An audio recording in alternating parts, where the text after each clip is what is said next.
Yahvé ou Jéhovah, IHOH en Phénicie, IHUH en Chaldée, HUHI en Égypte, Oi, Ha, Hu en Inde, Ho, Hai et Fo, Hai en Chine, et de Iowa dans l'Amérique ancienne. Nous trouvons ce symbole, le symbole de Jéhovah, comme les épaules et les bras d'Osiris, comme il juge les âmes dans l'Amenti, dans le livre des morts égyptiens, et comme le tablier porté par le mystérieux colosse de pierre de Quirigua au Guatemala, dont des copies sont dans notre propre musée américain d'histoire naturelle. N'oubliez pas qu'il s'agit d'un tablier, et cela devient un peu plus clair comme nous avançons.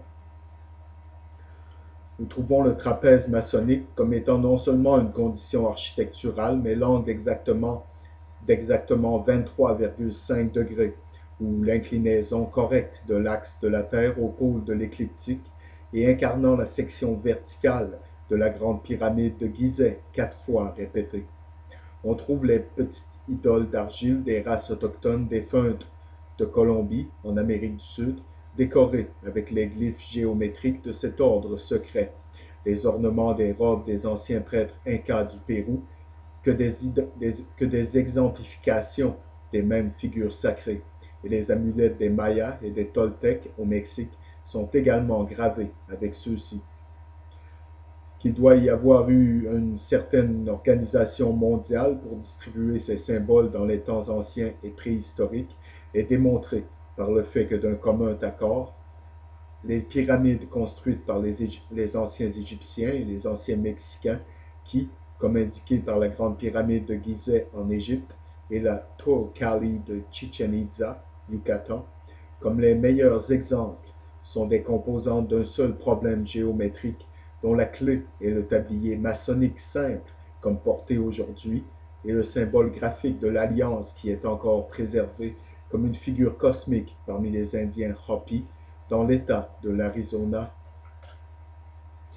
En discutant du trapèze maçonnique, M. Higgins a affiché des exemples ramassés dans ses voyages en provenance de Chine, de l'Inde, de l'ancienne Tyr, d'Égypte et de la Palestine, qui étaient tous taillés exactement au même angle de 23,5 degrés, mais peut-être ces spécimens les plus précieux étaient plusieurs amulettes serpentines noires du Yucatan et de l'Amérique centrale, vieilles de plus de 3000 ans, qui affichaient le trapèze et aussi la croix du tau inversée, si familiers aux frères maçonniques dans leur travail de loge. En soulignant le triangle des zones égales sur le front de l'amulette et le nez du trapèze, M. Higgins a attiré l'attention sur le fait que le fidèle juif décrit aujourd'hui avec ses doigts le triangle au même endroit quand il fait son invocation le jour du grand pardon. Un autre spécimen très rare était un précoce sceau acadien ou hittite exprimant un triangle avec 3 points maçonniques et des proportions sacrées de 3 par 4 et 4 par 5, un total de 16 signifiant Jah, ce qui signifie l'univers. Maintenant, alors que ces trapèzes sont très utiles pour prouver les affirmations que la franc-maçonnerie était répandue même dans les temps préhistoriques, je considère le tablier maçonnique prééminent comme le symbole des mystères cachés de la maçonnerie. Lui aussi est basé sur le triangle de Pythagore qui, comme je l'ai dit précédemment, a été utilisé pour cacher les mystères de la religion égyptienne. Les prêtres savaient que les lettres IOH ou JVH, qui ont été appliquées publiquement aux côtés du triangle et appelées Isis, Horus et Osiris, étaient les formules mathématiques secrètes qu'ils considéraient comme la clé de l'univers. Aujourd'hui, vous pouvez voir ce trapèze miniature suspendu à des colliers de francs-maçons éminents, parfois d'éminents politiciens, endémiques dans le mouvement Nouvel Âge.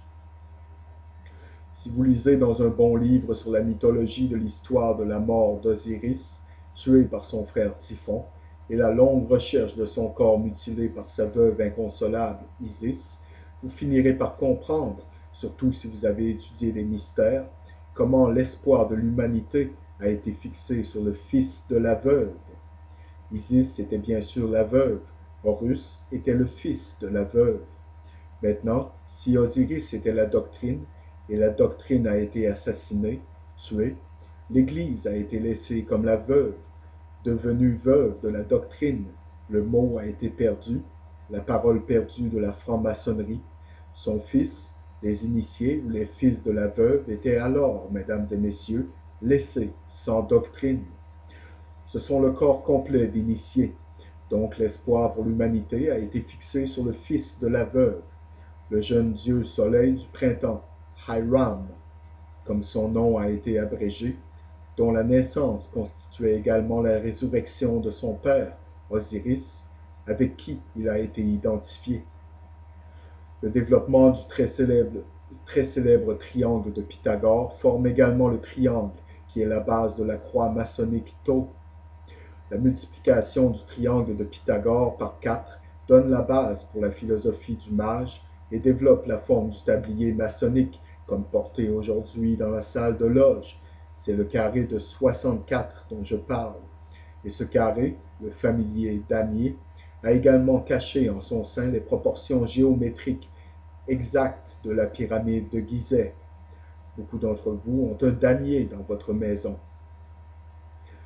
Peut-être la coupe égyptienne la plus intéressante que j'ai est celle montrant le pharaon investi avec le tablier maçonnique triangulaire, tenant dans sa main droite le grand emblème maçonnique et le dernier grade atteint, la croix Ankh, en communication maçonnique avec l'un de cet ordre, dont la tête est recouverte d'un masque représentant la tête du dieu Thoth.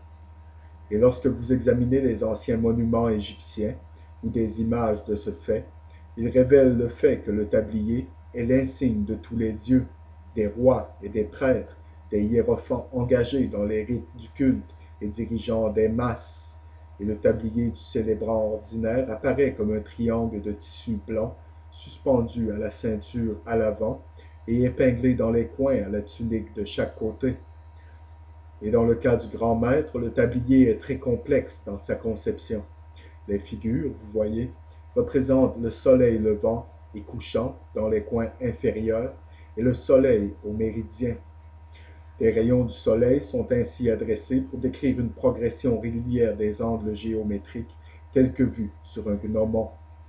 Au-dessus du tablier du soleil est porté le tablier du serpent, le tablier maçonnique moderne porté en loge et le chapitre est descendu intact dans chaque exacte particularité de ses anciens frères de l'équerre et du compas. Et beaucoup d'entre vous, vous appelant des chercheurs, vous appelant vous-même de bons chercheurs, m'ont ridiculisé parce que j'ai fait cette connexion au fil des siècles et des millénaires et réfuté vos idées conçues par ignorance de la franc-maçonnerie, que la franc-maçonnerie a commencé dans certaines loges en Angleterre à l'époque médiévale. La fraternité est aussi vieille que l'homme. Il peut être facilement démontré que le secret du tablier réside entièrement dans ses proportions et montré par un diagramme qu'elles étaient fondées sur un triangle ayant un sommet d'exactement 54 degrés et deux angles inférieurs de 63 degrés chacun. Il est dit que ces deux chiffres étaient les deux chiffres maçonniques éminents, éminemment sacrés, appartenant au neuf. Et rappelez-vous que je vous ai dit cela avant, ou la série 3 fois 3. Il peut être démontré que les proportions des pyramides d'Égypte étaient toutes cachées dans la même figure géométrique sur laquelle le tablier maçonnique a été construit, et de ce cas de relique fut introduit plusieurs tabliers amulettes qui étaient fidèles en angle et indiquaient par des points ou des empreintes les véritables mêmes proportions. Il y a une copie qui est venue d'un vase péruvien qui montre un prêtre inca portant un bâton avec une étoile à 6 branches dans une main et tenant un tablier maçonnique dans l'autre. Cette figure, les amis, qui peut être vue dans le Musée américain d'histoire naturelle à New York, est affichée à travers les ruines où des modifications du tablier andin sont exécutées dans les bordures autour de la poterie inca. Peut-être le meilleur exemple en Amérique est celui que l'on trouve sur les statues et les petites images d'argile des anciens Mayas qui jonchent les forêts de la jungle du Yucatan sur les sites des villes en ruine. Ces images, représentées par des spécimens, sont toutes vêtues comme des maîtres maçons, dans le même tablier que les rois et les prêtres égyptiens, et indiquent de manière irréfutable une connaissance universelle des secrets derrière l'équerre et le compas. Et c'est cette connaissance qui a été utilisée pour soumettre les masses et faire fonctionner le gouvernement. Nous voyons ainsi indiqué dans le monde entier, mesdames et messieurs, la fraternité maçonnique, connue sous le nom des Illuminati, ceux qui sont illuminés collectivement, connus sous le nom de la fraternité, connus comme les fils de la lumière, connus comme les fils de la veuve, érigés des milliers d'années avant toute civilisation dont nous avons tout document actuel, au même Dieu toujours vivant qu'on adore et respecte comme le grand architecte de l'univers.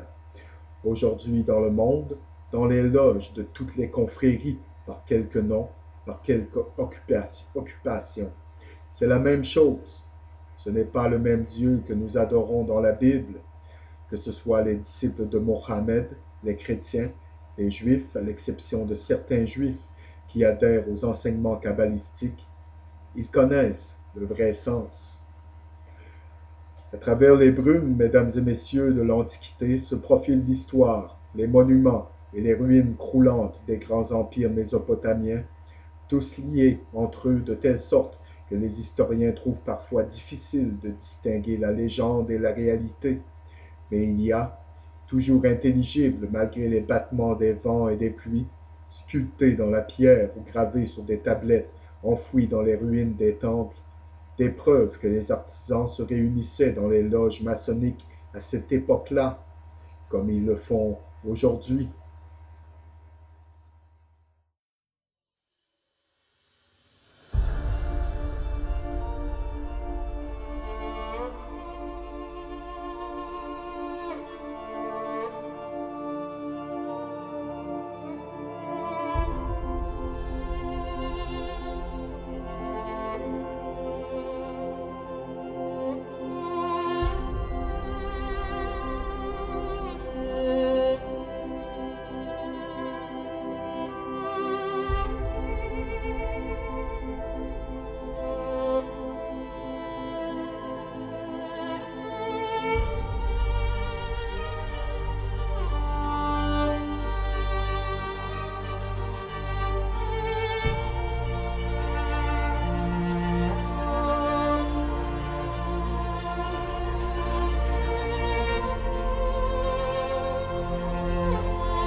Si nous devions tenter de retracer la franc-maçonnerie en arrière, de génération en génération, de loge en loge, sur seulement quelques centaines d'années, nous aurions une tâche très difficile.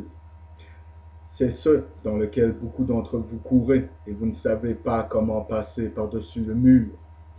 Le mystère recouvrant ce qu'ils appellent le métier et les longues périodes de persécution et de répression rendent les difficultés quasiment insurmontables